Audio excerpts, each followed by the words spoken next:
Welcome into the reKAP on the state of the White Sox on August 12th, 2022.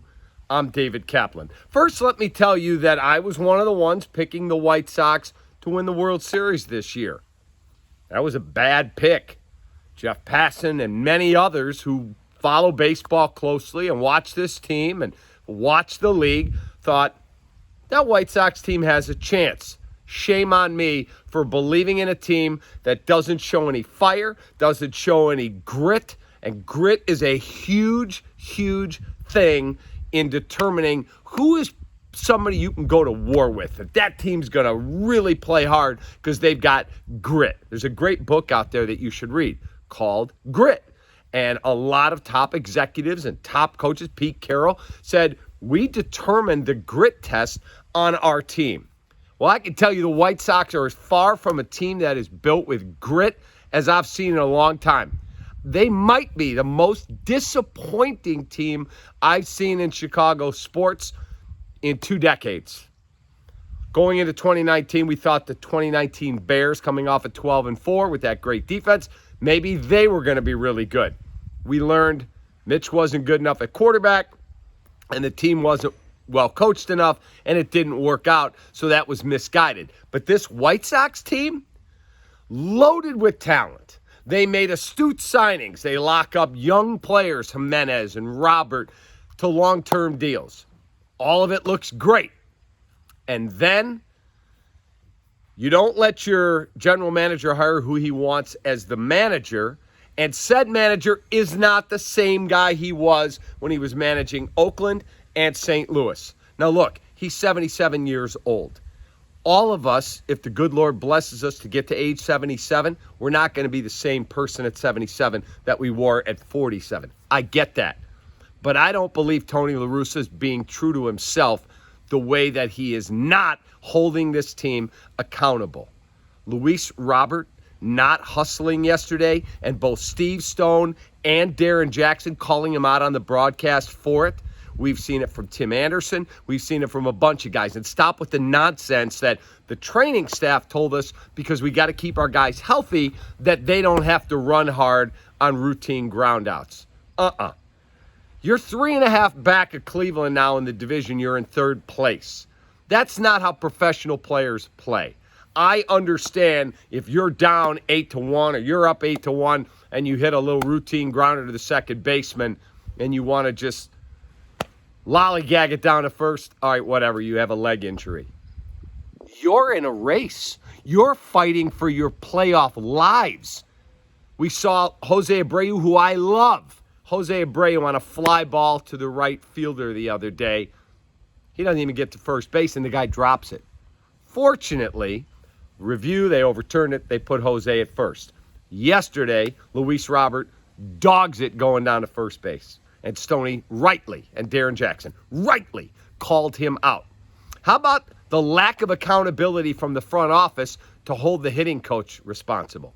Do something. Show some type of move. Lord knows you didn't do anything at the trade deadline. Do you know the last team prior to this year's White Sox to have 70% of their hits be singles? That's not a good thing. That would be the Marlins when Frank Menachino was the hitting coach. Who's the White Sox hitting coach? His name's Frank Menachino. I'm sure he's a wonderful guy. I'm sure he's a great family man. This is business. At some point, you call him in and go, Frank, it's not working. We really appreciate everything. Good luck. Here's your money. Whatever we owe you on your contract, here's a plane ticket to wherever you're going. You're not getting on the charter again.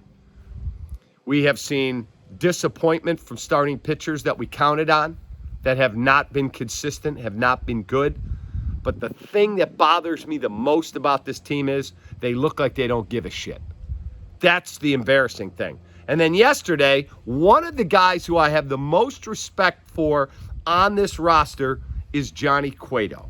Johnny Cueto comes out and tells the Chicago Sun-Times we have to show the fire if we have any.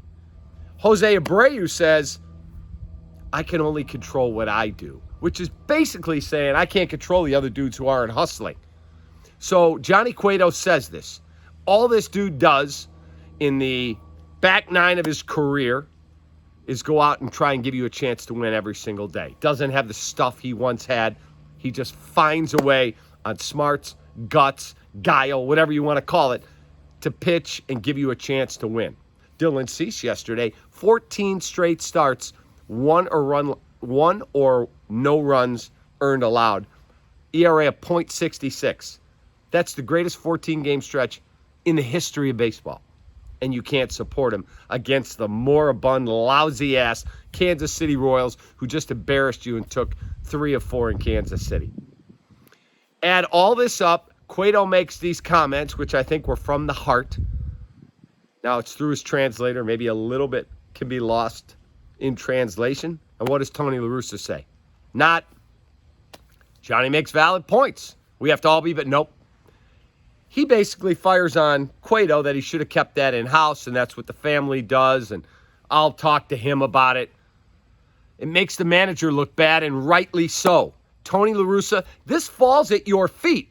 I blame the players first. You and Rick Hahn, you're big boys. You get paid a lot of money, and when your club isn't performing, and we blame the players first, and you guys do nothing to hold anyone accountable, have we seen any move that you go, you know what? It's not working. We're firing a hitting coach. You know what? It's not working. We traded a big-name player. There's an empty chair. And you know why it's empty? Because you guys let that happen. That's what really, really quality teams do. Instead, we just go through the motions and, oh, we got to win today. Maybe that'll be the spark that'll get us going. My ass. This team has a short shelf life. That's what Major League Baseball and professional sports is. Short shelf life. That window opens, you better take advantage of it. So, again, we can all preach and boo and say whatever we want. Unless they find it within themselves to turn things around quickly, it's going to be the biggest disappointment in Chicago sports in decades. Decades. And they won't make the playoffs, and they won't deserve to make the playoffs. And you know the Houston Astros are rolling in here in a week. That could be what puts you away. They could beat your ass. 4 straight, 3 out of 4, bye-bye White Sox. So you better go to bed tonight with a victory this evening, and you better find a way to look within yourselves and say, you know what, we're better than this. My biggest fear is no one's holding you accountable, and you don't care either. It's sad. Take that.